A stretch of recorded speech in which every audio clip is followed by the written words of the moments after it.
3.5 సంవత్సరం పాటు అవమానాలకు పాలై నేను దిగినటువంటి ప్రతి మెట్టు కూడా కొంతమంది పైకెక్కడం జరిగింది. వాళ్ళు పైకెక్కేదానికి ఉపయోగపడడం జరిగింది.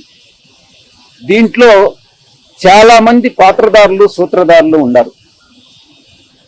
దీంట్లో ఈ పార్టీ నుంచి వెళ్ళిపోయిన దానివల్ల నేను ఏ విధంగానూ నష్టపోవట్లా. చిత్తశుద్ధితో ఈ పార్టీలో నేను ఉన్నంత కాలం నేను పనిచేశాను, మనస్ఫూర్తిగా పనిచేశాను. కానీ ఈ యొక్క ద్వితీయ శ్రేణి నాయకత్వం, వాటిని ఏమంటారు, వీళ్ళు చుట్టూ ఉండేటటువంటి వాళ్ళని కోటరీ. ఈ కోటరీ నుంచి ఏ రోజైతే ఆయన బయటపడతాడో ఆ రోజు ఆయనకు భవిష్యత్తు ఉంటుంది.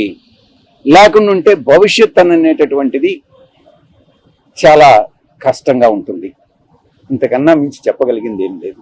ఎక్కడ బయట నుంచి పోయేటటువంటి ఇన్ఫర్మేషన్ ఈ యొక్క కోటరీకి అనుకూలంగా ఉంటే, ఎవరినైనా ఆయనకి పరిచయం చేయాలి, తీసుకెళ్ళాలి అని అంటే ఈ కోటరీ గాని అంగీకరిస్తే వాళ్ళకి ఏదో ఒక రకంగా నయానో భయానో, లేకుంటే మంచిగానో కాళ్ళు పట్టుకోనో చేతులు పట్టుకోనో, లేకుంటే ఆర్థికంగా ఏదో ఒకటి చేసో వాళ్ళు ఆయన దగ్గరికి పంపిస్తారే గాని దేవుడి దగ్గరికి, పూజారులు అదర్వైజ్ దేవుడి దగ్గరికి పంపించట్లా.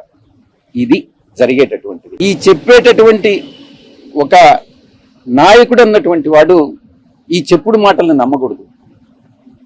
చెప్పుడు మాటలను నమ్మితే నాయకుడు నష్టపోతాడు, ప్రజలు నష్టపోతారు, పార్టీ నష్టపోతుంది. ఇక్కడ జరిగేటటువంటిది అదే. వైసీపీ పార్టీలో పూజారుల హవా నడుస్తుంది. తప్పకుండా ఏకీభవించకుండా ఉండేదానికి ఏముంది దాంట్లో.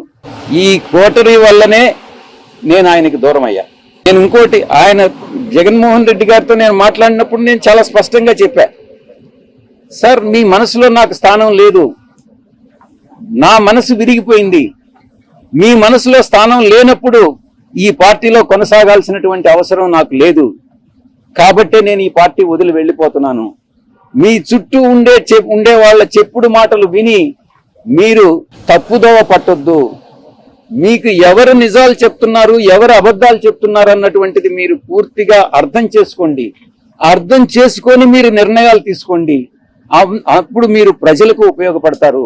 మీరు నాయకులు, అధినాయకులు, ముఖ్యమంత్రిగా 5 సంవత్సరాలు పనిచేసినటువంటి అనుభవం ఉంది. భవిష్యత్తులో కూడా మీరు ఇంకా ప్రజలకు సేవ చేయాలి. కాబట్టి ఈ చుట్టూ ఉండేటటువంటి వాళ్ళ మాటలు వినవద్దు అని నేను ఫోన్లో మాట్లాడినప్పుడు లండన్కి నేను చాలా స్పష్టంగా చెప్పాను. నా మనసు విరిగిపోయింది కాబట్టే నేను పార్టీ నుంచి బయట వచ్చా. రాజకీయాలను కానీ విరిగిన మనసు అతకదు కాబట్టి నేను పార్టీ నుంచి వెళ్ళిపోయాను.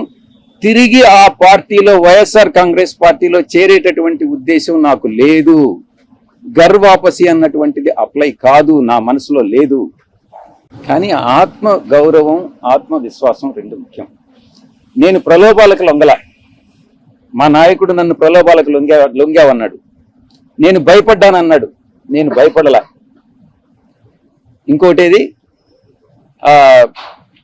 ప్రలోభం, భయం,